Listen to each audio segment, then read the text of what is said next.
یہ دل جو ہے نا، دل ان پہ زنگ آ جاتا ہے. کیا آ جاتا ہے؟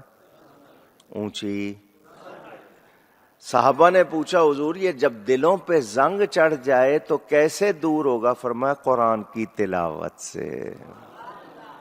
کیسے آئے گا نور؟ قرآن کی اونچی.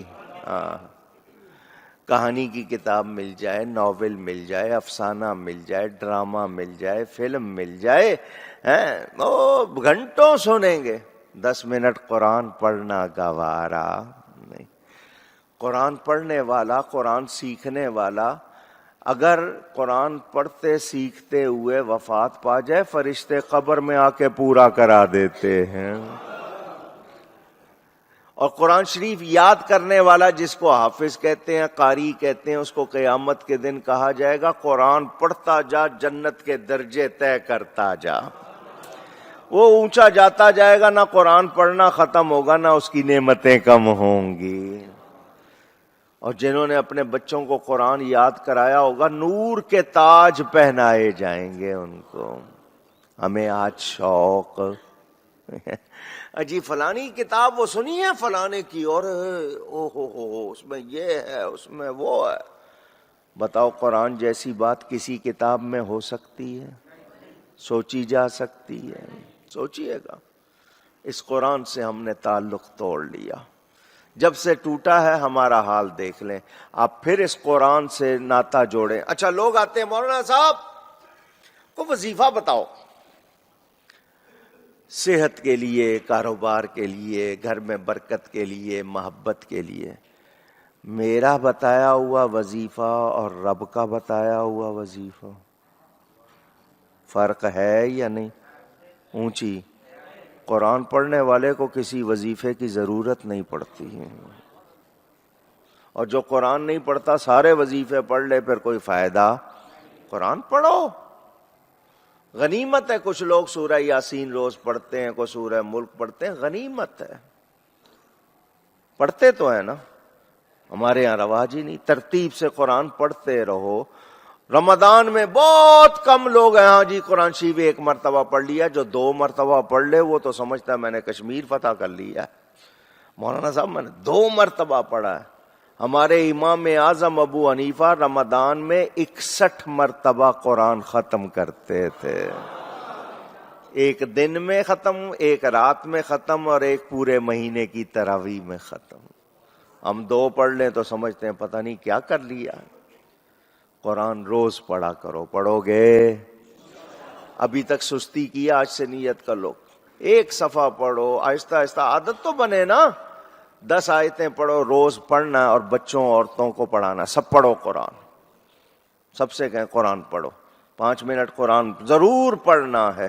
قرآن نہیں پڑھیں گے تو پھر ہم لوگ اپنے آپ کو برکتوں سے، رحمتوں سے دور کریں گے. وہ معزز تھے زمانے میں صاحب قرآن ہو کر، ہم ذلیل و خوار ہوئے تارک قرآن ہو کر. مولانا روم رحمۃ اللہ علیہ کی یہ بات میں رمضان میں اکثر فرمائش پر سنا دیتا ہوں.